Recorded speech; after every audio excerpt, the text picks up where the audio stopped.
So first of all very good morning to all and this is Sonia Singh in front of you. और जैसे कि मैंने कल भी बताया था कि काफ़ी सारे लर्नर्स की डिमांड थी कि एंशिएंट इंडिया के ऊपर कुछ ना कुछ सीरीज स्टार्ट की जाए, क्योंकि काफ़ी सारे ऐसे क्वेश्चंस होते हैं कि हम एंशिएंट इंडिया के कवर नहीं कर पाते हैं। और काफ़ी बार ऐसा होता है कि प्रीवियस ईयर पेपर की वेटेज की अगर मैं बात करूँ तो मैक्सिमम सवालों को वहाँ से पूछा जाता है। मैंने बार बार अपनी क्लास में ये बताया भी है, लर्नर्स को भी बताया और एक जनरल इन्फॉर्मेशन भी बहुत दफ़े दी है कि जो प्रीवियस ईयर पेपर का जो पूरा का पूरा अगर मैं वेटेज की बात करूँ तो 30 से जो 40 सवाल होते हैं आपके, सीधे-सीधे तौर पे प्रीवियस ईयर पेपर से पूछे जाते हैं, जो एनटी का पर्सपेक्टिव है। तो इस पर्सपेक्टिव को ध्यान में रखते हुए मैंने इस चीज़ को मेड किया है कि कम से कम आप एनटी के पर्सपेक्टिव को समझ पाएँ, कि सवालों के आने का अप्रोच क्या होता है, क्या उसका पेपर पैटर्न है। और जो प्रीवियस ईयर पेपर की वेटेज है अगर उसकी बात करें तो दरअसल सवाल बनते कहाँ से हैं। तो इसको बहुत अच्छे से आप रिवाइव कर सॉल्व कर खासकर एंशिएंट इंडिया की बात करें, तो उसमें से मैक्सिमम सवालों को आप देखेंगे जो हम अभी आगे डिस्कस भी करेंगे। जिसमें कोशिश रहेगी कि हम उन बार-बार आए हुए प्रीवियस ईयर पेपर को डिस्कस कर पाएँ, जो हर दफ़े आते हैं। और आने वाले जो हमारे एग्ज़ाम है, अभी 45 डेज़ के बाद जो एग्ज़ाम होने वाला है, उसके बेसिस पे भी ये क्वेश्चन काफ़ी इंपॉर्टेंट नज़र आएँगे आपको। और आप पाएँगे कि इस पूरी की पूरी सीरीज़ को सॉल्व करने के बाद आज एंशिएंट इंडिया के ऊपर बात करेंगे और कल मिडेवल इंडिया वाला पोर्शन डिस्कस करेंगे। तो इसको सॉल्व करने के बाद आप फ़ील करेंगे कि मैक्सिमम जो आपके क्वेश्चंस हैं वो मॉडिफाइड होकर आपसे 2 से 3 नंबर की जो वेटेज रहेगी इस सीरीज़ से आपको कहीं न कहीं नज़र आएगी। प्रीवियस ईयर पेपर को ही मैंने क्यों यहाँ पे मॉडिफाई किया है, वो इसलिए मॉडिफाई किया है क्योंकि प्रीवियस ईयर पेपर से डायरेक्ट बेसिस पे मॉडिफाइड तरीके से बहुत तरीके के सवाल यहाँ पर बन सकते हैं। और ये क्वेश्चन मार्क यहाँ पे इसलिए है ताकि कम से कम आप इस पूरे के पूरे सीरीज़ को इसलिए ना समझें और देखें कि क्योंकि आपको एंशिएंट इंडिया का maximum previous year paper solve करना है। बल्कि इस क्वेश्चन मार्क के थ्रू आप ये भी समझें कि आपकी जो प्रॉपर अंडरस्टैंडिंग है सवालों को लेकर कितनी आ रही है। और जितने सवालों को आप सॉल्व करेंगे, आप अपना ज़रूर इवैल्यूएशन करें कि 10 में से कितने सवाल आपके सही हो पाए हैं, एक्सप्लेनेशन के साथ। ठीक है? तो स्टार्ट करते हैं सीरीज़। और बात करेंगे सबसे पहले अनअकैडमी के प्लेटफ़ॉर्म की। इंडिया का सबसे बड़ा प्लेटफ़ॉर्म है और बड़ा प्लेटफ़ॉर्म होने के नाते इसकी सबसे बड़ी ख़ास बात ये है कि आपका जो फ़ीडबैक है, आपका जो सजेशन है, उसको ध्यान में अनअकैडमी ने रखा है हमेशा।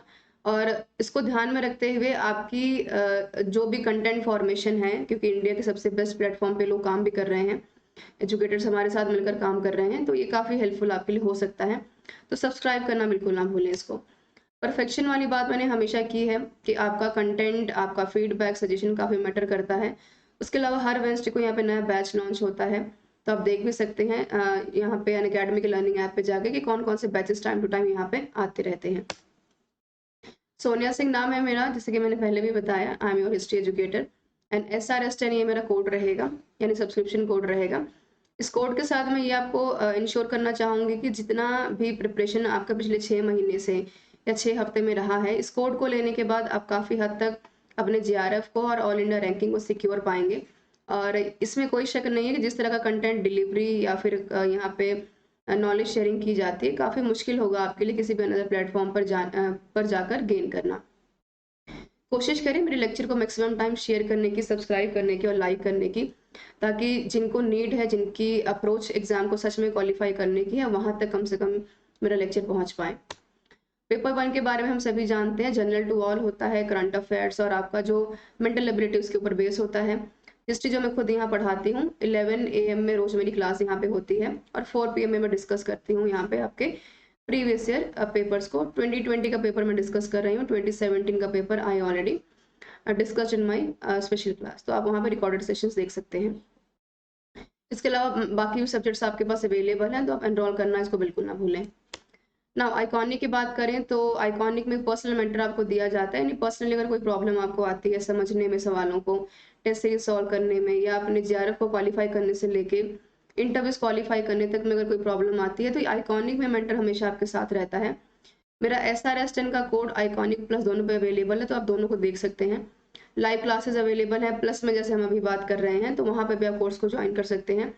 प्लानिंग की अगर मैं बात करूँ तो प्लानिंग बहुत इंपॉर्टेंट है इसके लिए, तो हम आइकॉनिक की बात करें, प्लस की बात करें, तो प्लानिंग से अनअकैडमी यहाँ पे काम करता है। वो प्लानिंग काफ़ी हद तक आपके पेपर को क्वालिफाई कराने में आपकी मदद कर सकता है। प्लस एंड आइकॉनिक की अगर मैं दोबारा बात करूँ, जैसे कि मैंने पहले भी बताया कि सबसे बड़ा प्लेटफॉर्म है, ये तो सबके से खास बात है इसकी। बट आइकॉनिक थोड़ा-सा अपने आप में फुल फ्लेज और ब्रॉड कॉन्सेप्ट है, बिकॉज़ एसओपीज़ की बात करें, प्रिपरेटरी स्टडी मटेरियल की बात करें, तो सारी जो एक ब्रॉड लेवल पे चीज़ें आपके सामने अवेलेबल हो जाती हैं। मेरा कोड अप्लाई करने के बाद महज़ ₹750 पर मंथ खर्च करके 1 महीने का पैसा देकर आप आराम से अनअकैडमी पर अपने घर पे बैठ के पढ़ाई कर सकते हैं।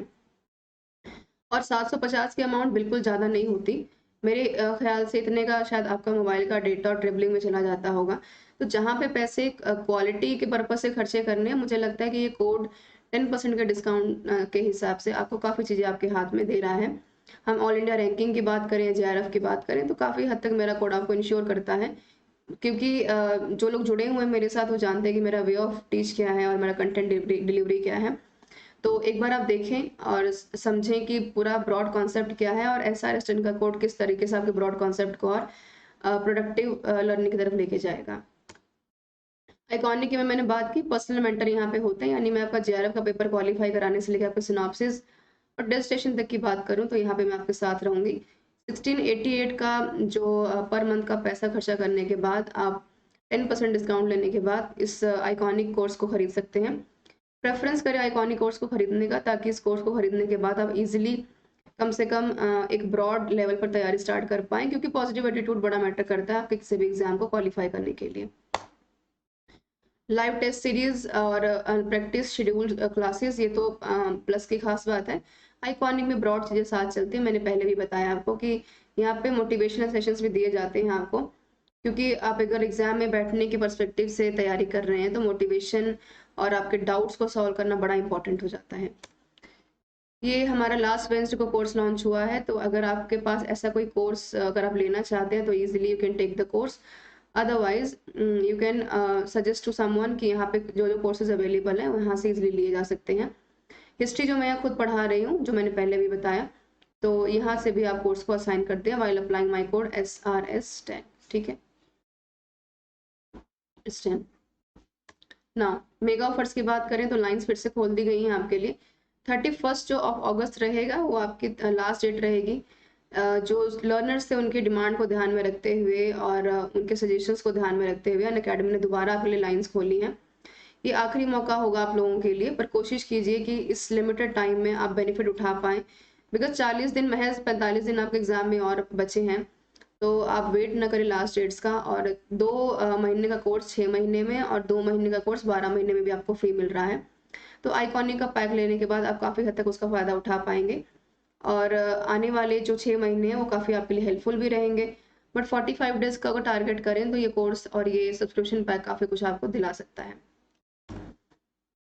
कोई आपका क्लेम है, कोई सजेशन है, फीडबैक है, डिस्क्रिप्शन बॉक्स में आपको मेरा यहाँ पे सॉरी अनअकैडमी का लिंक मिल जाएगा। हमारी टीम हमेशा ऑनेस्ट तरीके से आपके साथ बनी हुई है आपके हर सवाल का जवाब देने के लिए, तो आप पूछ सकते हैं, अपना फीडबैक दे सकते हैं ना। स्पेशल क्लास की बात करूँ तो इंटरेक्टिव लाइव सेशन, जैसे अभी हम बात कर रहे हैं। पोल्स की बात करें तो जब हम प्रीवियस ईयर पेपर्स को या कोई ऐसी चीज़ जहाँ पे पोल की नीड होती है तो वहाँ पे हम बात करते हैं पोल्स की, और इमिडिएटली आपके क्वेरीज को सॉल्व किया जाता है।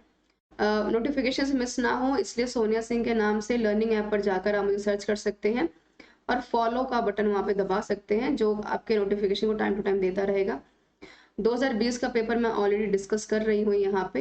हमारे कुछ ही सवाल बाकी हैं, उसके बाद हम नेक्स्ट एक प्लेटफॉर्म पे चलेंगे जहाँ पर थोड़ा सा और लर्निंग प्रोडक्टिविटी को एनहांस करेंगे। तो इसके लिए आप मेरे रिकॉर्डेड सेशंस और अपकमिंग सेशंस को देख सकते हैं। 2017 का पेपर मैंने ऑलरेडी डिस्कस किया है, तो काफ़ी हद तक आपके लिए हेल्पफुल हो सकता है, तो इसको देखना बिल्कुल ना भूलें। नोट्स की बात करूँ तो आपके पास यहाँ पे क्लास खत्म होने के बाद पीडीएफ अवेलेबल हो जाती है, तो आराम से पीडीएफ्स के नोट्स निकाल कर पढ़ाई करें। और इजी टू एक्सेस है, आपके हाथ में नेटवर्क है, मोबाइल फोन्स है, लैपटॉप है। कंफर्ट जोन में आराम से रहकर अनअकैडमी के साथ अपनी तैयारी को बूस्ट करें और अपनी तैयारी को मजबूत बनाएं। 4 PM जो रहता है हमेशा रोज का, वो मेरा प्रीवियस ईयर पेपर के ऊपर डिस्कशन होती है हमारी, क्योंकि इसकी वेटेज बहुत ज़्यादा है और इसकी नीड बहुत ज़्यादा होती है। Why because it's helps a lot to for your understanding की अगर बात करें, और इसके अलावा अगर आपके जितने भी कॉन्सेप्ट्स उसकी क्लैरिटी की बात करें तो अपकमिंग सेशंस में प्रीवियस ईयर पेपर काफ़ी ज़्यादा हेल्पफुल होते हैं। तो 4 बजे इसको ज्वाइन करना बिल्कुल ना भूलें। अब रिकॉर्डेड सेशंस की बात करें तो रिकॉर्डेड सेशंस में आपके पास 4 बजे क्लासेस के जो भी रिकॉर्डेड सेशंस होते हैं 2017 का पेपर मैं डिस्कस कर चुकी हूँ पूरा का पूरा। मोर ओवर 300 यहाँ पे क्वेश्चंस हम डिस्कस कर चुके हैं, तो काफ़ी हद तक ये आपकी हेल्प कर सकती हैं सवालों की अंडरस्टैंडिंग को और भी ज़्यादा इन्हांस करने में। ठीक है, इसके अलावा मैं बता दूं आपको कि just a minute, yes,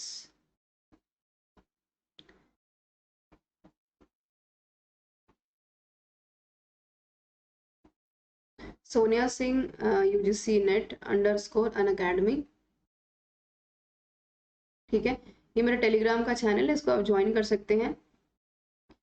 okay, and SRS10 का ये मेरा कोड रहेगा, जो 2 चीज़ें मैं आपको बता दूं, जहां से आप सब्सक्रिप्शन पैक ले सकते हैं, plus as well as iconic.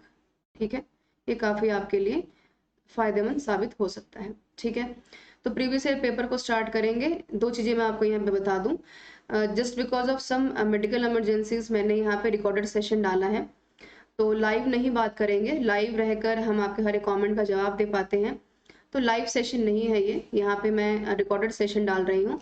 तो मैं आपसे उम्मीद करती हूँ कि आपके प्रीवियस ईयर पेपर से पढ़ाते वक्त जितने भी सवाल आपके सामने बनेंगे आप उनका आंसर दें, और जाने से पहले वीडियो को पूरा देखने के बाद कोशिश करें कि आपके जितना आपने 10 में से जितना स्कोर किया है उस स्कोर को जरूर वहाँ पे मेंशन करें, जो भी स्कोर आपने गेन किया है, ताकि वो अपना री इवेल्युएशन कर सकें कि आपकी तैयारी कितनी ज़्यादा स्ट्रांग है। ओके, एंड नंबर 2, कमेंट करें ज़रूर कि वीडियो कैसी लगी आपको, और आगे आने वाले 4 से 5 दिनों में आप क्या पढ़ना चाहते हैं। काफ़ी सारे स्टूडेंट्स का फीडबैक मेरे पास कल भी आया था, तो मैं बता दूंगी उसके बिहाफ पे हम चीज़ों को स्टार्ट कर रहे हैं। ओके, और इसके अलावा कोशिश करें कि जो भी आपके सवाल है कमेंट बॉक्स में छोड़ सकते हैं, और जैसे ही वीडियो ख़त्म होगी मैं कोशिश करूँगी कि मैं अवेलेबल होकर आपके हर एक कमेंट्स का जवाब दे पाऊँ, क्योंकि हमारी कोशिश रहती है कि आपके हर कमेंट्स का जवाब देकर एटलीस्ट हम भी इतना सेटिस्फाई फील करते हैं कि लर्नर्स को एटलीस्ट कोई ना कोई सवाल हमसे पूछना होता है, तो हमारी कोशिश रहती है कि आपके हर एक कमेंट का यहाँ पे जवाब दिया जाए, तो उसको आप पूछ सकते हैं। कोई भी सवाल है आपके एग्जाम से जुड़ा हुआ या फिर हिस्ट्री से जुड़ा हुआ, एक जनरल जो क्वेश्चंस होते हैं जो सबके लिए हेल्पफुल होते हैं, वो भी सवाल आप यहाँ पे पूछ सकते हैं। ठीक है, then we will start the session, और इवैल्यूएशन जरूर करें, और अब कमेंट में बताएं सब लोग कि 10 में से कितने नंबर आप लोगों ने यहाँ पे गेन किए हैं। ठीक है, फर्स्ट क्वेश्चन आपको स्क्रीन पे रहेगा, बागोर साइट के बारे में डिस्कस किया गया है। बागोर के बारे में हम सभी जानते हैं, यहाँ पे प्री हिस्टोरिक चीज़ों के बारे में, प्री जो हमारा हिस्ट्री है उसके बारे में डिस्कशन किया गया है। जो पैलेयोलिथिक की बात करें, मीजो की बात करें, नियो की बात करें, चालकोलिथिक की बात करें, इंडस वैली सिविलाइजेशन यानी हड़प्पन की बात करें, आयरन एज की बात करें, तो बहुत सारे फेजेस में ह्यूमन बींग्स को डिवाइड किया गया है। तो बागोर जो साइट है वो राजस्थान, ये पूछा गया कि इसमें से कौन सा सही नहीं है, तो क्वेश्चन के ऊपर ध्यान रखना है। आपकी जानकारी के लिए बता दूं कि ये सारे के सारे सवाल 2019 से मैं पूछ रही हूँ, प्रीवियस ईयर पेपर से। ठीक है, 2020 का पेपर हमारा ऑलरेडी पूरा होने वाला है स्पेशल क्लास पे। ठीक है, 2017 का पेपर ऑलरेडी मैंने करवा दिया है, तो मान के चलते हैं कि 2017 में से एक 2018 का पेपर छोड़ के ऑलरेडी हम 3 साल के पेपर्स को कवर कर चुके हैं, और मुझे उम्मीद है कि इन तीनों पेपर्स को कवर करने के बाद काफ़ी हद तक आप सवालों को सॉल्व करने में फ्लेक्सिबल फील करेंगे।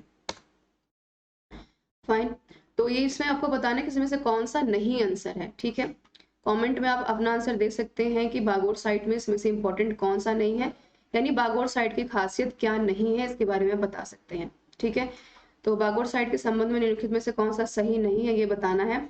सवाल को एक बार ध्यान से पढ़ें। Number 1, it is situated in Rajasthan. ध्यान रहे नॉट के बारे में पूछा गया है, पहला सवाल है आपका ये। And for it's purely mesolithic pre pottery phase we have carbon dates in the range of 5365 to 3775 BC। Right, तो मीजो के बारे में डिस्कस किया गया है, तो मीजो को आप देख सकते हैं यहाँ पे, मीजो का मेसोलिथिक की बात हुई है, यानी मेसोलिथिक ऐसा पार्ट है जो हमारे हंटर गैदरर्स को प्लस एग्रीकल्चर यानी दोनों के दोनों जो एलिमेंट्स हैं, यानी कृषि को भी और शिकार को भी इन्वॉल्व होकर चलता है, यानी अपने आप में मिलाकर चलता है। पैलियोलिथिक वहीं पूरा हंटर गैदरर्स के ऊपर है, न्यूलिथिक पूरा एग्रीकल्चर के ऊपर है, ये हमें पता है। राइट, बिगिनिंग है एग्रीकल्चर की, ये बताना है आपको, ऐसा है। या फिर अगर हम जबू की बात करें, ox, sheep, goat and pig की बात करें, तो डोमेस्टिकेटेड जो है उसके बारे में बागोर साइट बताता है, ये बताना है 500 BC में। ठीक है, ध्यान रहे आपको नॉट के बारे में बताना है। तो आंसर आप दे सकते हैं। इसमें से सही नहीं है ये बताना है आपको, ठीक है। Just take your time, pause the video and answer your question, और उसके बाद देखें कि आपका सवाल सही है या गलत है। तो इसमें आंसर नंबर 3 जो होगा आपका वो सही हो जाएगा, क्योंकि ये कह रहे हैं कि फ्रॉम इट्स वेरी बिगिनिंग, यानी इसके प्रारंभ से ही कृषि संबंधी चिन्ह पाए गए हैं। तो ये यहाँ पे आंसर मिलता है, यानी कि एग्रीकल्चर के जो सबसे पहले प्राइमरी एविडेंसेस थे कि जहां पर खेती स्टार्ट होती है, उसके एविडेंसेस यहाँ पे मिलते हैं। तो आंसर 3 आपका आंसर हो जाएगा, यहाँ पे ऑप्शन नंबर 3 आपका आंसर हो जाएगा। और ये यहाँ पे पढ़ सकते हैं, मैंने थोड़ा सा एक्सप्लेनेशन दिया है आपको। जो सबसे इंपॉर्टेंट तो यही है कि मध्य पाषाण काल के 5 मानव कंकाल मिले हैं। तो एनटीए सवाल यहाँ से बना सकता है फैक्ट के ऊपर कि बागोर के साइड से क्या क्या चीजें मिली हैं। और यकीन माने बागोर साइड काफी इंपॉर्टेंट हो जाता है आपके लिए। और एनटीए बागोर, बागोर की मैं बात करूं या मैं बुर्जहोम की बात करूं, ठीक है, मेहरगढ़ की बात करूं, राइट, हड़प्पन के बारे में मैंने बताया ही आपको, कोल्डीवाहा है, Harappan, Mohenjodaro, Dholavira, Rakhigarhi and not last, but last की अगर मैं बात करूँ तो लोथल यहाँ पे काफी इंपॉर्टेंट हो जाता है एग्जामिनेशन पर्सपेक्टिव से कि कहाँ पर कौन कौन सी चीजें मिली हैं। तो आप प्री हिस्टोरी से लेके आईवीसी वाले तक के पार्ट में ये चीजें कवर कर सकते हैं, ठीक है। पीडीएफ टेलीग्राम चैनल पे आपको मिल जाएगी, मुझे सोनिया सिंह UGCNET_Unacademy, तो वहां से आप डाउनलोड कर सकते हैं। लिंक आपको डिस्क्रिप्शन बॉक्स में मिल जाएगा, ठीक है। तो वहां से आप मुझे फॉलो कर लें।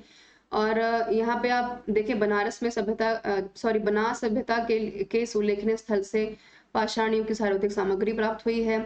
इस समय मानव संगठित सामाजिक जीवन से दूर था, ठीक है। बागोर से इस बात का भी साक्ष्य मिले हैं, अगेन वेरी इंपॉर्टेंट यहाँ से आपको पढ़ना है, राइट। बाकी छोड़ सकते हैं बट ये बहुत इंपॉर्टेंट होगा। ऊपर वाला जो एक फर्स्ट पॉइंट ये वाला है और एक ये पॉइंट ये वाला, राइट। तो यहाँ पे देखें कि यहाँ फूस के वातरोधी पर्दे भी बनाए गए हैं। यहाँ के उद्योग में बहुत सी छोटी छोटी वस्तुओं का निर्माण होता था, वे ज्यामितीय प्रारूपों की दृष्टि से अत्यंत उन्नत थी। उद्योग की बात हो रही है। एनटीए डायरेक्ट सवाल बना सकता है फैक्ट के ऊपर कि जो स्मॉल उद्योग थे, इंडस्ट्रीज थे, कहाँ पे अवेलेबल है, तो बागोर इसका आंसर होगा। कल यानी मंडे को मैंने 9 बजे डिस्कस किया था कि 2020 का पेपर एनालिसिस करके कि सवाल कहाँ कहाँ से बनते हैं। तो मैंने वहाँ फैक्ट को और थ्योरी वाले पार्ट को बैलेंस लेकर चलने की बात कही थी, तो उसको आपको ध्यान में रखना है। अगर आपके 30-40 सवाल अंडरस्टैंडिंग या प्रीवियस ईयर पेपर से आते हैं, तो आपके 10 से 15 सवाल सीधा सीधा फैक्ट से आते हैं। तो ये एक्सप्लेनेशन काफी हद तक आपकी मदद कर सकता है कि आपका जो फैक्ट वाला पार्ट है और अंडरस्टैंडिंग वाला पार्ट, दोनों का दोनों यहाँ पे स्ट्रॉन्ग कर रहा है। तो इसको आप बिल्कुल पीडीएफ निकाल कर आराम से पढ़ें, मार्क करें कहाँ पे क्या इंपॉर्टेंट है, फैक्ट कहाँ से बनते हैं, एक्सप्लेनेशन कहाँ से हो रही है, तो उसको आपको ध्यान में रखना है।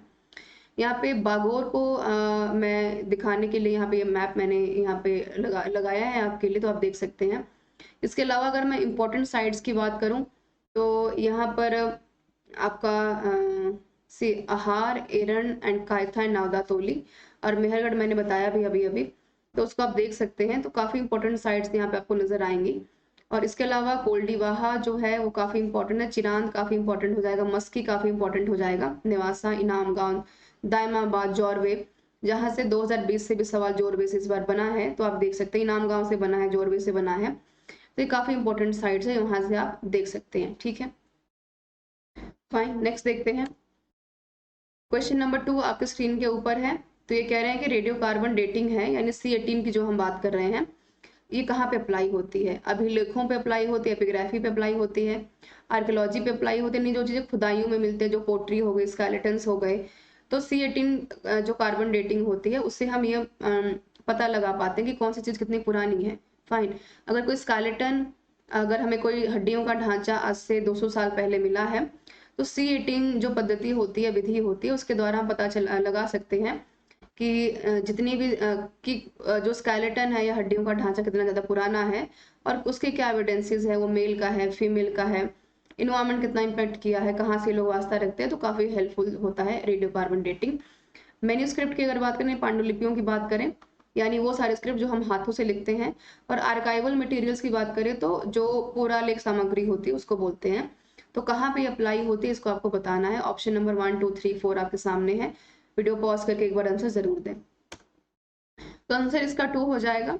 ये आपका एपिग्राफी है जो नजर आ रही है आपको, तो आप देख सकते हैं, ठीक है। ये आपका यहाँ पे मैन्युस्क्रिप्ट है, तो आप देख सकते हैं। और ये आर्काइव वाला पार्ट है, यानी पुरालेख सागर, यानी वो सारे दस्तावेज जो अभी तक पुराने तरीके से सुरक्षित रखे गए हैं उनको हम आर्काइव में ऐड करते हैं। कई बार आपने गवर्नमेंट वेबसाइट्स खोली होंगी तो वहां पर भी आपको आर्काइव के ऑप्शंस नजर आते होंगे, ठीक है। Now next question in screen again. Bharatpur बोल रहे हैं कि आर्कियोलॉजी साइट नॉट करेक्ट कौन सी है, ध्यान रहे अगेन साइट से दूसरा सवाल है डायरेक्ट फेजेस से। बागोर के ऊपर हमने बात की थी, राजस्थान वाले के ऊपर। अब हम वेस्ट बंगाल के ऊपर यानी भरतपुर की बात करेंगे। तो आपको बताना है इसमें से कि नॉट करेक्ट कौन सा यानी सही कौन सा नहीं है। तो 4 ऑप्शंस को ध्यान से पढ़ें। वे कह रहे हैं कि पुरातात्विक स्थल के संबंध में निम्नलिखित में से कौन सा वक्तव्य सही नहीं है, तो ये बताना है आपको, राइट।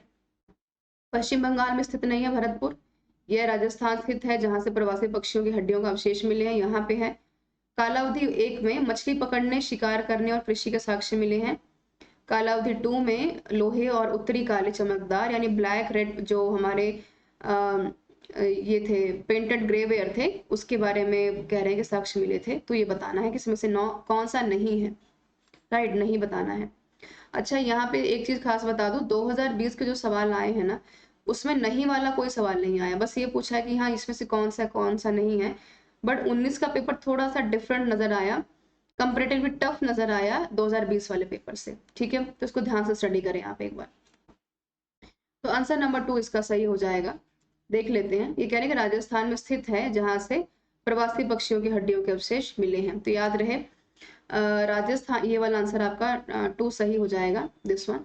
राजस्थान की हम बात करें तो राजस्थान में 2 साइट्स काफी इंपॉर्टेंट है, एक भरतपुर वाला, ठीक है, और दूसरा बागोर वाली जो साइट्स है हमारी काफी इंपॉर्टेंट हो जाएंगे, क्योंकि यहाँ से सवाल बन रहे हैं। बागोर से बनता ही बनता है, पर भरतपुर से इस बार कुछ नई चीजें देखने को मिलती हैं। तो ये ऑप्शंस को आप एक बार देख सकते हैं, आंसर नंबर 2 सही हो जाएगा, ठीक है। इवेल्युएट करते रहें खुद को कि आपका परफॉर्मेंस कैसा जा रहा है।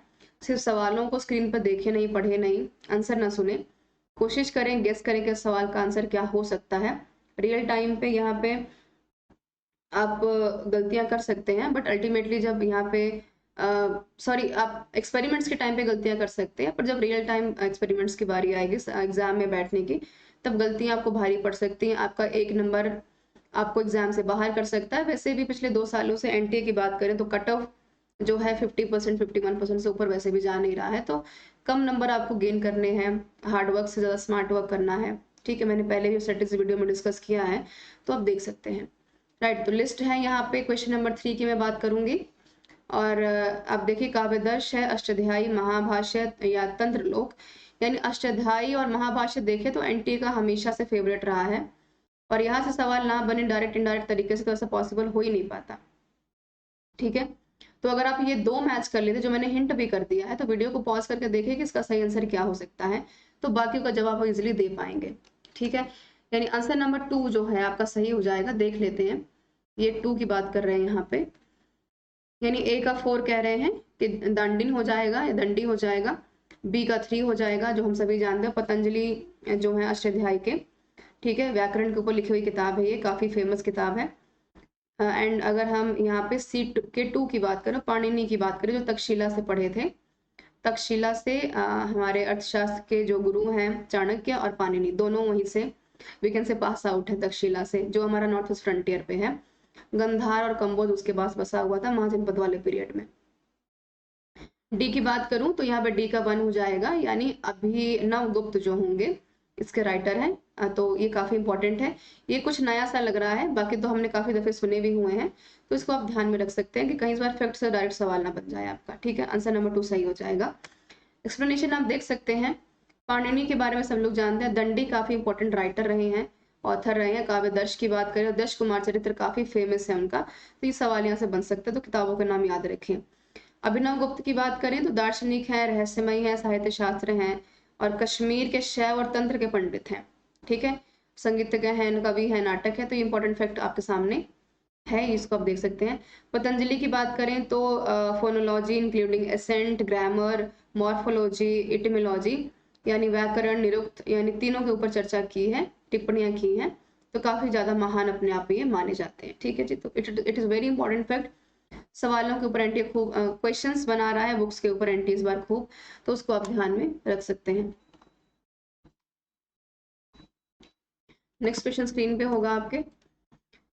राजशेखर के बारे में बात की गई है। 2017 से 18 में लगातार राजशेखर से सवाल पूछा गया, काफी इंपॉर्टेंट है, इंटरेस्टिंग फैक्ट है, सवाल जहां से बनते ही बनते हैं। तो स्क्रीन पे क्वेश्चन है, आप देख सकते हैं वीडियो पॉज करके कि क्या सवाल है और उसका जवाब क्या हो सकता है। तो ये कहने कि राजशेखर जो है संबंध किससे है, तो ये बताना है आपको, किसके दरबार में वो रहे। क्या वो चोल वंश का सर्वाधिक शक्तिशाली शासक था? क्या प्रतिहार शासक महेंद्र पाल और महिपाल का दरबारी कवि थे कि शासक थे? पुराणों में उल्लेखित सातवाहन का पहला ज्ञात शासक था? या संगम संकलन के 10 जो पारितोष गीतों में से एक जो श्री पांडुरत्तल की रचना की थी, वो उसके राइटर थे? तो ये आपको बताना है, ठीक है। वीडियो पॉज करें, एक बार अपना डेप्थ एनालिसिस करें कि सवाल कैसा है, क्या इसका जवाब हो सकता है। कोशिश करें कमेंट में एक बार आंसर देने की, जो काफी आपके लिए हेल्पफुल होगा, ठीक है जी। तो मैं उम्मीद कर रही हूँ कि मैंने काफी हद तक हिंट किया है इस सवाल को, और काफी दफे ये सवाल यहाँ से बना भी है। तो क्वेश्चन नंबर जो इसका जो आंसर नंबर 2 हो जाएगा, महेंद्र पाल और महिपाल, इसका आंसर हो जाएगा। काफी इंपॉर्टेंट है, कई बार डायरेक्ट आता है कि महेंद्र पाल का दरबारी कवि कौन था, या राजशेखर किसके दरबारी कवि थे, तो वहां से सवाल बन सकता है। ध्यान आपको रखना है कि राजशेखर की जो इंपॉर्टेंट किताबें हैं उसको एक बार देख लें, क्योंकि कई बार ऐसा होता है कि यहाँ से सवाल बन जाता है कि कौन कौन सी किताब उनकी कहाँ से आई है, क्या क्या लिखा है उन्होंने, ठीक है। नाउ आंसर हो जाएगा आपका option number 2। Now next question screen again, statement के ऊपर सवाल है, काफी इंपॉर्टेंट है। इंडस वैली सिविलाइजेशन जब मैंने पढ़ाया था तो मैंने बार बार इंटरडिसिप्लिनरी अप्रोच की बात की थी, बहुत बार बता चुकी हूँ, काफी इजी है, आपको पता होना चाहिए कि इसका जवाब क्या होगा। वीडियो को पॉज करें, आराम से सवाल पढ़ें, अपना नॉलेज अप्लाई करें कथन और कारक में, असर्शन रीजन में, कि अब इस संबंध में काफी कम संदेह है कि सिंधु घाटी सभ्यता के कतिपय पहलू सेकंड और फर्स्ट यानी पहले और दूसरे संस्कृतियों में मिलते हैं। यानी हम ये बोलते हैं कि इंडस वैली सिविलाइजेशन का जो मेच्योर हड़प्पन वाला पार्ट है, जिसमें हम हड़प्पन को देखते हैं, मोहनजोदाड़ो को देखते हैं, धोलावीरा है, राखीगढ़ी है, लोथल है, ठीक है, तो कालीबंगा है, ये इंपॉर्टेंट साइट्स हैं मेच्योर हड़प्पन पार्ट के, जहाँ से सवाल आते भी हैं हर बार। और अभी हम हाल फिलहाल में अभी पीछे अभी जब पिछला स्लाइड हम डिस्कस कर रहे थे तो भी हमने 2-3 सवाल डिस्कस किए हैं यहाँ पे, ठीक है, इससे जुड़े हुए। तो ये कह रहे हैं कि क्या ऐसा है कि इंडस वैली सिविलाइजेशन कहीं ना मिला जुला एक जो कॉन्सेप्ट है कल्चर का, फर्स्ट और सेकंड दोनों का है यहाँ पे, और रीजन है कि सिंधु घाटी सभ्यता और वैदिक संस्कृति, राइट। यानी अगर हम बात करें इंडस वैली सिविलाइजेशन की और वैदिक एज की, अगर हम बात कर रहे हैं यहाँ पे वैदिक एज की बात करें तो आप देखेंगे, ओके, मे बी यहाँ पे थोड़ी सी मेरी फोटो डिपिक्ट हो रही हो, बट अगर आपको क्लियर नहीं होगा तो you can go with your English वाला जो स्टेटमेंट है उसके साथ, ठीक है। एक्सप्लेनेशन मैंने कर दी है दोनों बाइलिंगुअल। तो संस्कृत में देखें तो ये कहते हैं कि वैदिक एज वाला जो हमारा पार्ट है उसको 2 पार्ट्स में डिवाइड किया है, 1500 से लेके 600 BC तक का। पहला है 1500 से लेके 1000, देन 1000 से लेके 600 BC तक का, ठीक है। तो कहते हैं कि क्या इसके बीच का प्रारंभिक हैती सभ्यता के अस्तित्व को अब नहीं माना जाता? तो ये सवाल होगा आपका, ये सवाल अभी मैंने पिछले दफे भी करवाया था आपको। तो आंसर नंबर जो 2 होगा ये काफी इंपॉर्टेंट होगा। मेसोपोटामिया को आप देख पा रहे हैं, ये हमारा इंडस वैली सिविलाइजेशन है जहाँ से चीजें स्टार्ट होती हैं पूरा का पूरा। ये हमारा नॉर्थ वेस्ट फ्रंटियर है, इसके नीचे आपको दिल्ली द्वाब का एरिया पूरा नजर आएगा, जिसे हम बोलते हैं गंगा यमुना द्वाब, और ये आपका गैंगटिक वाला रीजन है जहाँ पे मगध ने काफी अच्छा रोल प्ले किया। साउथ ईस्ट एशिया यहाँ पे है, यहाँ पे अरेबियन सी है आपका, बे ऑफ बंगाल है, अरेबियन सी है यहाँ पे, ठीक है। तो ट्रेड करना इजी हो गया था, सबसे अच्छी बात है। मेसोपोटामिया इजिप्ट आपको नजर आएगा यहाँ पे, बेबीलोनिया है यहाँ यहीं पे, ठीक है। ग्रीक की अगर बात करें, और उसके अलावा अगर हम पूरी पूरी ट्रेड की बात करें तो रूट्स काफी ज्यादा, ये रूट्स मैंने यहाँ पे दिखाए हैं आपको कि अरेबियन सी से जाते हुए यहाँ से मेसोपोटामिया से ट्रेड होता था। ध्यान रहे लोथल वाला जो हमारा पार्ट है, भारूकच की बात करें, लोथल की बात करें, तो आप देखेंगे कि राजस्थान वाला जो पार्ट है, गुजरात का जो पार्ट है, वेस्ट वाला बेसिकली जो पार्ट है हमारा पूरा का पूरा, तो व्यापार करने के लिए कोस्टल रीजन होने की वजह से यहाँ पे ट्रेड इजिली हो पा रहा था, ठीक है। तो काफी इंपॉर्टेंट होगा। तो असर्शन रीजन की बात करें तो दोनों सही हैं, परंतु दोनों एक दूसरे की व्याख्या नहीं करते, आपको ध्यान में रखना है, राइट। कमेंट में अगर कोई सवाल है आपका तो जरूर पूछें, हमें खुशी होगी कि आप पढ़ने के साथ साथ थोड़ा सा चीजों को लेकर एक्टिव भी हैं कि सवाल बन कैसे रहे हैं, और आपका क्या क्यूरियोसिटी है सवालों को पूछने का। अगेन एंशियंट इंडिया का सबसे अच्छा सवाल माने तो अग्रहारों के ऊपर आता है। पर एक चीज मैं बता दूं कि 2015-16 के बाद से अग्रहारों के ऊपर, ब्राह्मणिज्म के ऊपर सवाल कम ही बने हैं, पर इंपॉर्टेंट सवाल बनते हैं, जहां से कोशिश होती है कि सवाल बन भी सकते हैं, राइट।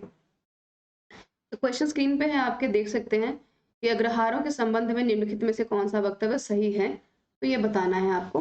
वीडियो को पॉज करें, सवाल एक बार थोड़ा सा पढ़ें कि सवाल कहना क्या चाहता है, अग्रहारों का मतलब क्या होता है। सवाल काफी अच्छा है, बहुत सारे कॉम्पिटेटिव एग्जाम में सवाल ये पूछा भी जाता है, और एनटीए का तो कहीं ना कहीं तक, माने जब यूजीसी लेता था पेपर और सीबीएसई जब पेपर लेता था, तो काफी हद तक इंपॉर्टेंट थे हमारे लिए। अब सोसाइटी से थोड़ा सा जोड़ के पूछा जाता है, डायरेक्टली नहीं पूछते कि अग्रहार कौन थे, क्या नहीं थे, क्या रोल था उनका। तो सोसाइटी में और इकोनॉमी में अग्रहारों का क्या रोल था, वहां से हमेशा सवाल बनता है, राइट। तो ये एक संस्कृत शब्द है जिसका प्रयोग विशेष रूप से प्रथम शताब्दी के मध्य में हुआ, ये है। या फिर ये एक ऐसा शब्द था जो ब्राह्मणों को दिए जाने वाले भूमि अनुदान की एक श्रेणी का पदनाम था, यानी कि जो ब्राह्मणों को लैंड ग्रांट्स दिए जाते थे, जमीन दान में दी जाती थी। सामान्य तौर पर ये अनुवाद स्थायी होते थे, और क्या ऐसा था कि एक बार दान दे दिया तो उससे वापस नहीं ले सकते, ये कहना चाहते हैं। दान प्राप्तकर्ताओं को उत्पादन संगठित करने और भूमि से राजस्व व अन्य संसाधन एकत्र करने का अधिकार दिया जाता था। तो ये आपको बताने से सही कौन सा है, एक बार अपना कॉमन जो नॉलेज है इम्प्लीमेंट करें, उसको देखें आंसर क्या हो सकता है। अग्रहारम या अग्रहार उस ग्राम को कहते थे जहां पे वासी पूर्णतः ब्राह्मण हो, ठीक है। और विभिन्न जाति वाले गांव के उस भाग को भी अग्रहारम कहते हैं जिसमें ब्राह्मण रहते हैं। बहुत समय पहले इन्हें चतुवर्दी मंगलम भी कहा जाता था। तो फैक्ट के ऊपर अगर ये सवाल आए कि चतुवर्दी मंगलम या अग्रहारा कौन थे, तो आपका स्टेटमेंट दोनों का दोनों सेम होना चाहिए, आपको ध्यान रहे। आंसर नंबर 3 इसका सही हो जाएगा, ए बी सी डी, यानी चारों को चारों सही है आपके, ठीक है। तो ये आपका आंसर हो जाएगा, विच इज वेरी इंपॉर्टेंट, काफी इंपॉर्टेंट है, जरूर एक बार ध्यान से पढ़ें ना। पहेब्स स्टेटमेंट के ऊपर सवाल है, खूब बने हैं 2019 में। 20 में स्टेटमेंट के ऊपर एक आधा सवाल आए हैं, मैक्सिमम सवाल फैक्ट और क्रोनोलॉजी के ऊपर बने हैं, जो मैंने कल डिस्कस किया था 9 बजे वाली क्लास में, तो क्लास भी आप देख सकते हैं। यह कि संभवतः शकों द्वारा उनके राजनीतिक प्रभुत्व हेतु अपनाया गया सांस्कृतिक विचार, यानी शकों ने जो कल्चरल थॉट अपनाए थे, उसका एक नए युग का नाम उसके नाम पर रखा गया, ठीक है। शेल्डन पोलॉक के अनुसार सांस्कृतिक नवाचार क्या था, यानी जो कल्चरल की हम बात कर रहे थे, परहेप्स द शकास कल्चर इनोवेशंस, नई नई जो संस्कृति उन्होंने लागू की अपने ऊपर, वो किस नाम से जानी जाती है। शेल्डन पोलॉक यहाँ से पूछ रहे हैं आपसे। नंबर 1 हैविली आर्म्ड कैवलरी है, ठीक है, सेना के लिए जानी जाती है, ठीक है। पार्थिन शॉट है, शराब मांस और सिले हुए वस्त्रों का प्रयोग है, और राजनीतिक प्रयोजन हेतु संस्कृत का प्रयोग है। देखिए, किसी भी कल्चर को जब हम इम्प्लीमेंट करते हैं, जैसे अगर हम हिंदू धर्म की बात करें तो काफी पायस एंड प्योर माना जाता है, जाहिर सी बात है हर एक धर्म पायस एंड प्योर होता है, उसमें कोई शक नहीं है। तो हिंदू धर्म में हम जब भी हम बात करते हैं तो ब्राह्मणों का नाम डिपिक्ट करता है दिमाग में, हमेशा वैदिक ब्राह्मण की अगर हम बात करें। वहीं अगर हम मुस्लिम धर्म की बात करें तो मॉस्क जो है, मस्जिद, वो डिपिक्ट करते हैं, हिजाब डिपिक्ट करता है, बुरखे डिपिक्ट करते हैं। तो हर एक कल्चर का अपना एक एक डिनोटिंग पॉइंट्स होते हैं, ये आपको ध्यान में रखना है कि क्या क्या हो सकते हैं, राइट। क्रिश्चियनिटी में जीसस को ध्यान में रखते हैं, एक जो पिक्चर इमिडिएटली क्लिक होती है माइंड में, राइट। तो पोलॉक साहब पूछते हैं कि भाई ये बताएं कि शकास के आने की वजह से इन चारों में से उनको ऐसी क्या चीज है कि शकास के बारे में बात करें, और कोई भी जो इसमें से चारों में से एक पिक्चर हमारे माइंड में क्लिक हो कि अच्छा ये उनकी खास चीजें थी, ठीक है। तो ये आपको पता हो। अगेन शकास के ऊपर सवाल पूछा है, पहली बार ऐसा हुआ कि पॉलिटिकल सिनेरियो में सवाल डायरेक्ट पूछा नहीं गया है। सवाल बना है आपका कि कल्चरल जो मॉडिफिकेशन है किस तरह का था। हालांकि ये सवाल काफी बार आ चुका है, पर आप मॉडिफिकेशन देखिए सवाल की क्या है, कि अगर आपने सवाल ठीक से नहीं पढ़ा तो आप शायद इसका जवाब नहीं दे पाएंगे, ठीक है। तो रुद्र दमन की बात हो रही थी, यहाँ पे शासन 130 से 150 के बीच में बात होती है। यहाँ पे इसका आंसर मैंने मेंशन इसलिए नहीं किया है कि थोड़ा सा इस जो पूरी की पूरी पिक्चर है, जो डिस्क्रिप्शन वाली मैंने यहाँ मेंशन कर रखी है, आपको लिख रखी है, उसको पढ़ें आप ध्यान से, ठीक है। थोड़ा सा नॉलेज अप्लाई करें, वीडियो को पॉज करें और देखें कि इंपॉर्टेंट चीजें क्या हो सकती हैं, और क्या उनका नवा कल्चर था, क्या कल्चरल इनोवेशन था पोलो के हिसाब से। तो इसका जवाब कहीं ना कहीं यहाँ से आपको मिल जाएगा, ठीक है। ये आपका काम है इसमें से ढूंढना। अगर फिर भी जवाब नहीं मिलता है तो कमेंट बॉक्स में क्वेश्चन पूछे, मैं उसका जवाब आपको दे दूंगी, राइट। तो क्वेश्चन का आंसर तो मैं कभी भी दे सकती हूँ, पर आपको थोड़ा सा एक जनरल एनालिसिस करना है अपना कि शकास को जब आप पढ़ते हैं तो ओवरव्यू पिक्चर क्या रहते हैं। मैंने बार बार कहा है कि इंटरडिसिप्लिनरी अप्रोच बहुत इंपॉर्टेंट है। Society, economy, polity, administration, culture and religion, अगर इसको आप जोड़कर नहीं पढ़ रहे हैं किसी चीज़ से, तो आप हिस्ट्री पढ़े ना पढ़े एक बराबर है, तो आपको हिस्ट्री कभी ईजी नहीं लग सकती। ठीक है, तो ये काफ़ी इंपॉर्टेंट होगा आप लोगों के लिए। तो इसका जवाब ढूंढने की कोशिश करें कि इसका जवाब क्या हो सकता है। कमेंट बॉक्स में इसका जवाब जरूर बताएं। राइट ना, नागर शैली की बात करें, सवाल काफी इंपॉर्टेंट है। टेम्पल एंड आर्ट के ऊपर सवाल खूब बन रहे हैं इस बार, तो काफी इंपॉर्टेंट ये आपके लिए हो सकता है। इसमें से करेक्ट कौन सा नहीं है ये बताना है। नागर नॉर्थ इंडियन वाले टेम्पल्स, द्रविड़न जो साउथ इंडिया में फॉलो होते हैं, कश्मीर में जो स्टाइल फॉलो होता है और जो वेस्तर शैली है, स्टाइल है, कहीं ना कहीं ये द्रविड़न की और जो हमारा नागर शैली उसकी मिली जुली एक शैली है, तो उसको आप ध्यान में रख सकते हैं। काफी इंपॉर्टेंट है, हर साल सवाल यहाँ से बनता है। फैक्ट के ऊपर सवाल आ सकता है, स्टेटमेंट के ऊपर सवाल आ सकता है, तो ये पढ़ें कि इसका सही जवाब क्या है। तो नागर शैली सही है यहाँ पे। मिडल ईस्ट साइड के गिविंग जो एक शेप होता है वो बना होता है पूरे के पूरे, जैसे कि आज हम हिंदू समाज में मंदिरों को देखते हैं। द्रविड़ की बात करें तो मंदिरों की शेप कुछ बहुत लंबी चौड़ी होती है, पत्थरों से बनी होती है। ठीक है, गर्भगृह होते हैं अलग अलग। कश्मीरी की बात करें तो कश्मीर में थोड़ा सा आपको ग्रीक टच देखने को मिलेगा। जो हमारा सरनेसा वाले पीरियड में हमारे आर्किटेक्ट हुआ करते थे, कुछ जो सन टेम्पल है कश्मीर में, काफी फेमस है और काफी अच्छा एग्जाम्पल भी है ये कश्मीरी स्टाइल का। वेसर की बात करें तो हाइब्रिड है, यानी नॉर्थ और साउथ का स्टाइल का ये का पूरा मिक्सचर है। ये सवाल मैंने पहले भी करा है, इसलिए मैंने इसे बहुत फोकस नहीं किया है। वीडियो को पॉज करके आराम से सवाल पढ़ें, डेफिनेशंस को पढ़ लें। कई बार होता है कि फैक्ट के ऊपर सवाल बन जाता है डायरेक्ट कि नागर शैली क्या है, द्रविड़ स्टाइल क्या है, कश्मीरी स्टाइल क्या है। इसमें से आपका ये वाला गलत हो जाएगा, क्योंकि ये कह रहे हैं कि it is purely a local style with a trace of any influence from the outside world. ये कह रहे हैं कि बाहरी दुनिया का कोई प्रभाव नहीं पड़ा है, पर मैंने कहा कि ग्रीक का इन्फ्लुएंस रहा है। इट मीन कि वर्ल्ड लेवल पे देखें तो कश्मीरी स्टाइल जो है मंदिरों का काफी हद तक इन्फ्लुएंस नजर आएगा आपको। ये पिक्चर आप देख सकते हैं, थोड़ा सा आपको आइडिया मिलेगा। नॉर्थ में मंदिर कुछ इस तरह के होते हैं, साउथ वाले कुछ ऐसे होते हैं। कंबाइंड ये वेस्टर्न शैली की बात हो रही है, जो हमने हाइब्रिड की बात की थी अभी अभी। तो आप देख पाएंगे कुछ ना कुछ मिलते जुलते जो फैक्ट्स यहाँ नजर आ रहे होंगे आपको। ठीक है ना, मैंने एक्सप्लेनेशन रखी है यहाँ पे, यहाँ से आप पढ़ सकते हैं कि क्या है नागर शैली, पूरा का पूरा आराम से पढ़ें। और इसी इसकी खास बातें हैं एक्सप्लेनेशन के रूप में, सवाल जहाँ से बन सकता है। वीडियो पॉज करके आराम से इसको पढ़ सकते हैं। पीडीएफ मैं आपको टेलीग्राम चैनल में दे दूंगी एक बार। ठीक है, ये बेसर शैली है, द्रविड़ का भी मैंने मेंशन किया है, तो आप यहाँ पे देख सकते हैं, काफी इंपॉर्टेंट है। सवाल हमेशा यहाँ से बनते हैं, it is very important. Fact can we can see the fact, we can see the explanation. Next question on screen again. तो गुप्ता पीरियड के ऊपर सवाल पूछा है मैंने। फ्राइडे को गुप्ता पीरियड के ऊपर काफी अच्छा खासा डिस्कशन किया था। टॉप 10 क्वेश्चन करवाए थे, जहां से मेरी उम्मीद है कि 2 से 3 सवाल गुप्ता पीरियड से कहीं नहीं गए हैं। और इस बार भी 2020 का पेपर एनालिसिस करके समझ में आया है कि मैक्सिमम सवालों में हिस्ट्री में, एंशिएंट में, गुप्ता का जो सवाल पूछने का वेटेज है, यानी 4 से 5 सवाल इस बार वहां से आए हैं, तो ध्यान में रहे। क्वेश्चन पढ़ें वीडियो पॉज करके। और गुप्त काल को सांस्कृतिक विकास के क्षेत्र में प्राय क्लासिकल युग कहा जाता है, क्योंकि गुप्त काल के कलात्मक आदर्शों की प्रशंसा करते हुए यह तर्क दिया जाता है कि एक ऐसा युग है जिसमें कलात्मक क्रियाकलापों का आश्चर्यजनक विकास देखने को मिलता है। पहला करें क्लासिकल युग है, आप सभी जानते हैं, पर क्या मैच कर रहे हैं दोनों, कि जो क्लासिकल युग है उसमें काफी शॉकिंग चीजें भी नजर आती हैं जो उनके विकास को देखने को मिलती हैं। इस तरह का एज है ये, काफी आर्ट के मामले में काफी इन्फ्लुएंस है, ऐसा ये सवाल पूछ रहे हैं, तो आपको बताना है इसका जवाब क्या हो सकता है।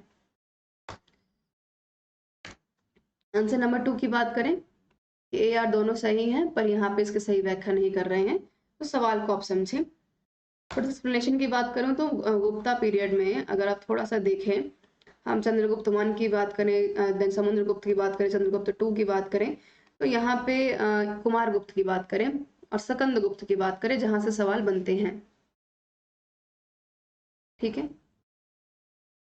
तो ये काफी इंपॉर्टेंट है। समुद्रगुप्त से सवाल कॉइन पे बनते हैं, इस बार भी सवाल बना है। ठीक है, इकोनॉमी के ऊपर सवाल बनते हैं कि क्या टर्म्स थी, और आपका गोल्डन एज के ऊपर सवाल बनता है, स्पेशली जो गोल्डन एज में डेवलपमेंट्स हुई हैं, आर्ट की बात करें, आर्किटेक्ट की बात करें, राइट, यहाँ पे लिटरेचर की बात करें, ठीक है।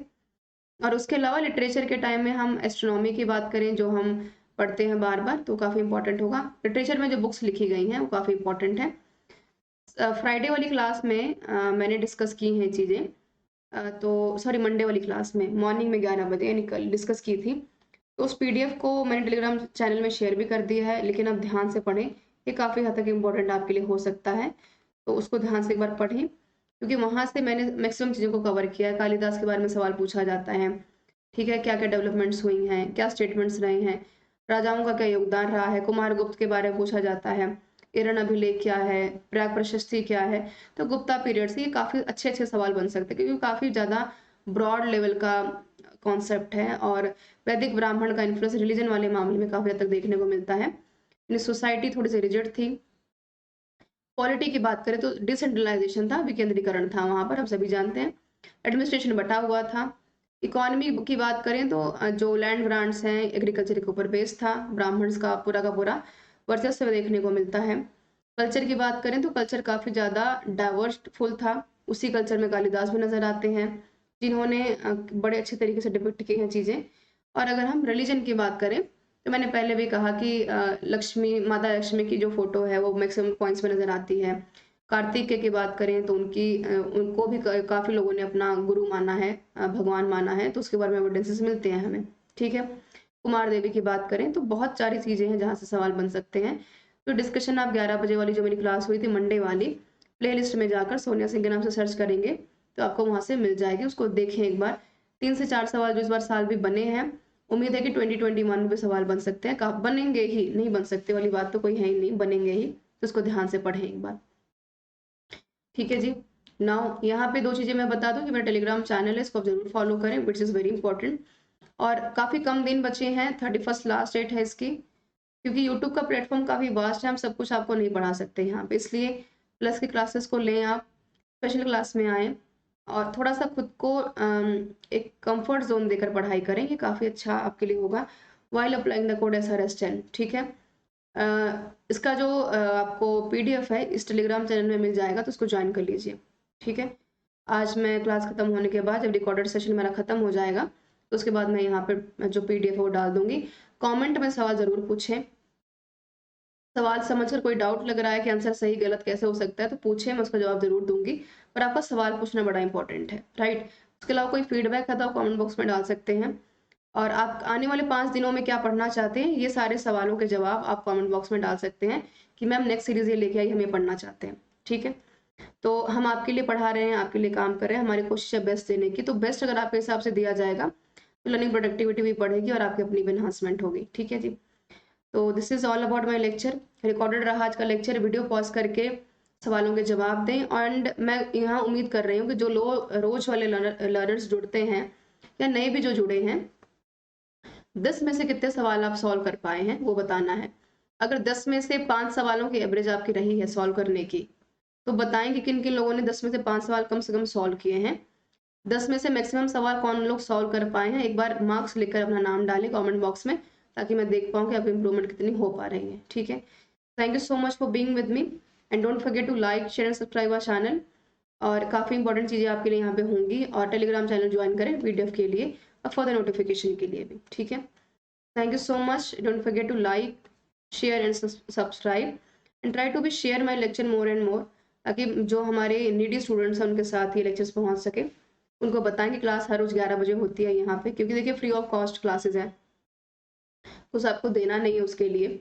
और पेड में भी हम महज आपको 750 का अमाउंट देकर, 1688 का अमाउंट देकर आप अपनी स्टडी को स्टार्ट कर सकते हैं। 45-40 दिन की बात है, उसके बाद तो फिर मैक्सिमम चीज़ें आपके हाथ में है नहीं है, वो आपका अपनी मर्जी होगी। पर कोशिश करें कि इस कोड को लेकर जो SRS10 है, अपने आने वाले 40 दिन 45 दिन अपने हाथ में सिक्योर करें with the by getting GRF and by getting जो आपका AIR है, ठीक है। So all the best everyone and thank you so much. I hope आपकी तैयारी अच्छी चल रही होगी, मोटिवेटेड रहें, बेहतर पढ़ते रहें, तैयारी अच्छे से करते रहें। और बाकी आपकी हेल्प के लिए हम बैठे हैं यहाँ पर, कोई सवाल है तो कमेंट बॉक्स में पूछ सकते हैं, ठीक है। And thank you so much everyone for being with मी। और कल मिलूंगी फिर से 11 बजे एक नई वीडियो के साथ, और कल डिस्कस करेंगे मिडीवल इंडिया के most important previous year paper, जहाँ से सवाल इस बार बन सकते हैं फैक्ट के साथ, ठीक है। Thank you so much and all the best for your exam, और ध्यान से पढ़ें, प्रैक्टिस रोज करें, प्रीवियस पेपर को रोज सॉल्व करें, ठीक है। Thank you so much for being with me everyone.